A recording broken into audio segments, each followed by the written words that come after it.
reflita o que as pessoas te procuram, assim, pra pegar dicas, qual que é essa demanda que as pessoas veem em você, né, porque provavelmente elas te veem num lugar aí de referência, sabe. Às vezes você pode criar um conteúdo, assim, e dar pra elas mesmo, pra não precisar ficar sempre repetindo as mesmas ideias, mas e também isso de repente pode virar uma ideia de um produto, como por exemplo virou o livro, né, A Guerra da Arte, que é um livro sensacional, o primeiro que eu li do Steven Pressfield. Dia 32.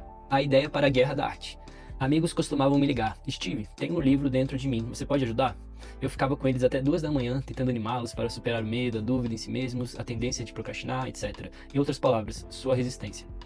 Ninguém nunca escutava, ninguém nunca escrevia o livro, mas os amigos continuavam vindo. Tem um livro dentro de mim, você pode ajudar? Um dia disse a mim mesmo: vou apenas escrever tudo isso em 100 ou 150 páginas, então quando alguém vier, entregarei o livro para ele e direi: aqui, leia isso. Meu título original era A Vida do Escritor. Levei para um editor, Shaw Coyne, que havia acabado de abrir sua própria editora, Rugged Land Books. Eu detesto esse título, eu disse. Deixa eu pensar e ver se consigo algo melhor.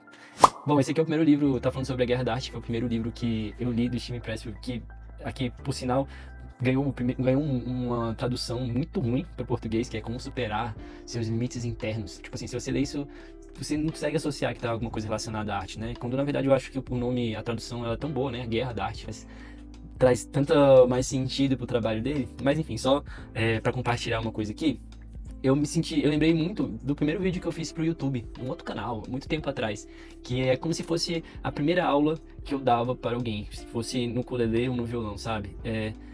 As primeiras aulas, as aulas experimentais, eu acabei, depois de dar centenas, provavelmente, eu acabei chegando assim num script quase comum que eu dava para todo mundo aquilo. Então, eu meio que tinha um caminho bem definido do que eu queria fazer na primeira aula e tipo, o resultado que eu conseguiria entregar para a pessoa, para que ela se sentisse motivada para continuar estudando e que quisesse renovar, para quisesse matricular comigo para continuar aquele desenvolvimento no instrumento, né?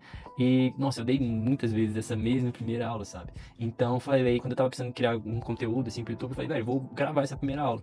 E aí eu acabei gravando, a primeira aula, as primeiras coisas que você precisa saber para aprender o instrumento, sei lá, não lembro exatamente o nome, mas foi mais ou menos isso, né? Tipo, assim, e é massa porque até hoje, mesmo assim, 5 anos desde que eu parei de dar aula, até mais, até hoje vem gente me procurar, assim, querendo saber se eu ainda dou aula, querendo dica para aprender, e até hoje eu posso compartilhar isso com essas pessoas, né? Esse conteúdo que eu gerei. Então, uma reflexão que fica aqui, de repente, pra ti reflita o que as pessoas te procuram, assim, pra pegar dicas, qual que é essa demanda que as pessoas veem em você, né? Porque provavelmente elas te veem num lugar aí de referência, sabe? Às vezes você pode criar um conteúdo, assim, e dar pra elas mesmo, pra não precisar ficar sempre repetindo as mesmas ideias, mas e também isso, de repente, pode virar uma ideia de um produto, como, por exemplo, virou o livro, né? A Guerra da Arte, que é um livro sensacional, o primeiro que eu li do Steven Pressfield. Pensa aí, o que as pessoas te procuram pra aprender? De repente, você pode criar algo, assim, pensando em grande escala, pra compartilhar até mesmo com quem não são seus amigos.